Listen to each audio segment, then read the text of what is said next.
சும்மாவே இருக்கணும். என்ன கிண்டல் பண்ணாலும் ஏன் ஏன்னா நான் செலிபிரிட்டி இமேஜ் தேவையில்லை. மனுஷன் முதல்ல நான் ஆம்பளை பொம்பளை அப்புறம் மனுஷன். ஒரு மனுஷனுக்கு ஒரு கஷ்டம் வரும்போது அப்ப மட்டும்தான் தெரியும் அவங்க கூட யாரு இருப்பாங்க. அப்படி என்ன பண்ணுதாங்க தெரியும். எப்படி வளர்ந்தவங்க தெரியுமா? அவங்க வீடியோ போட்டு அதுல ஒரு சைபர் புள்ளி ஒரு பொண்ணு என்ன புரிஞ்சிடுச்சு. ஏன் பார்க்காத ஹீரோயினாங்க என் வேலையே அழகான பெண்ல கூட நடிக்கிறது. அதான் என் வேலையே. எப்படி ஆளுங்களை மயங்கி போயிட்டாங்களா? எத்தனை வருஷம் சொல்ல அவங்களுக்கு ஒரு ரீசன் தேவை. எதுக்கு போறான்னு தெரியல. இதை புடி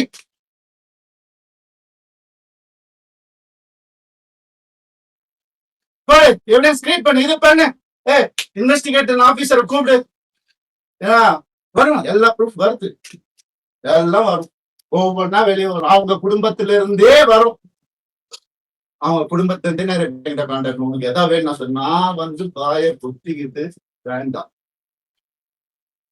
தேவையில்லை, நான் ஹேண்டில் பண்ணி ஒரு நாள்ல என் டைவர்ஷன் முடிச்சே பண்ணு. பசங்க ஒரு கால வாய மூத்து இருந்தாங்க.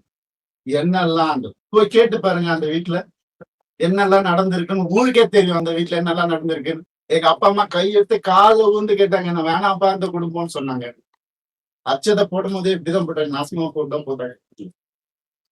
சொன்னதை கேட்க மாட்டாரு. நீங்க நடந்துச்சு எத்தனை நாள் வேலை செய்யவில்லையா? அதான் ஃபெமினிசம் அவர் தான் சொன்னார் வேலை செய்யவில்லை.